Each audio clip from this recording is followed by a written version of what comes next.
আসসালামু আলাইকুম দর্শক। জানুয়ারি মাসে যাদের আম গাছে মুকুল এখনো আসছে, মানে ছোট ছোট এখন মুকুল বেরোচ্ছে, তাদেরকে বলবো আপনারা এই সময় কি পরিচর্যা করবেন। এই মুকুলগুলো টিকিয়ে রাখার জন্য আপনাদেরকে কি পরিচর্যা নিতে হবে।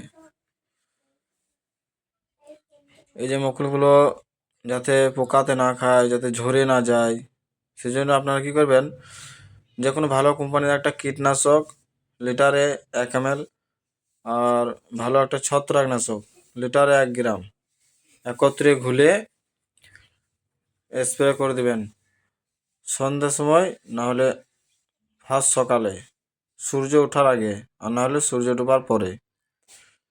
তাহলে কী হবে, আপনাদের মুকুলগুলো খুব সুন্দরভাবে বেড়ে উঠবে আর ঝরে পড়বে না এবং মুকুলে ফাঙ্গাস লাগবে না।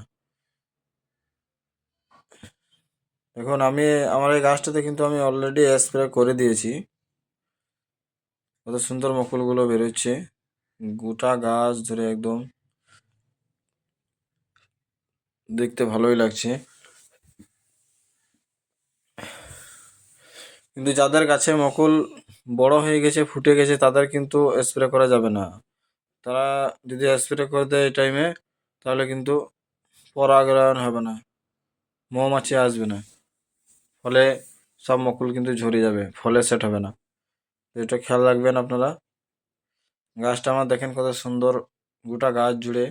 গাছটাতে যখন মুকুলগুলো বড় হবে, আম ধরবে, তখন দেখতে অসাধারণ লাগবে। এটা আমার ছাদের ওপরে একটা মাছের শোলের টবে লাগা আছে, এই দেখতে পাচ্ছেন আপনারা।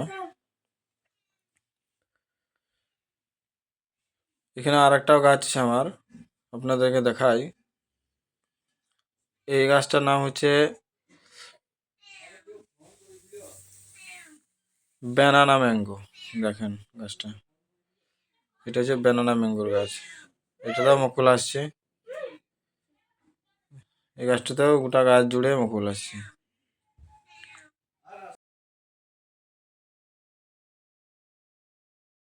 এইদিকে আর একটা গাছ আছে, আপনাদেরকে দেখাই। এটা হচ্ছে ভাস্ত্রা ত্রিফলা। এইদিকে অলরেডি মুকুল ধরে আছে, আবার এইদিকে দেখেন আম ঝুলছে। এটা 12 মাসে একটা জাত বটে।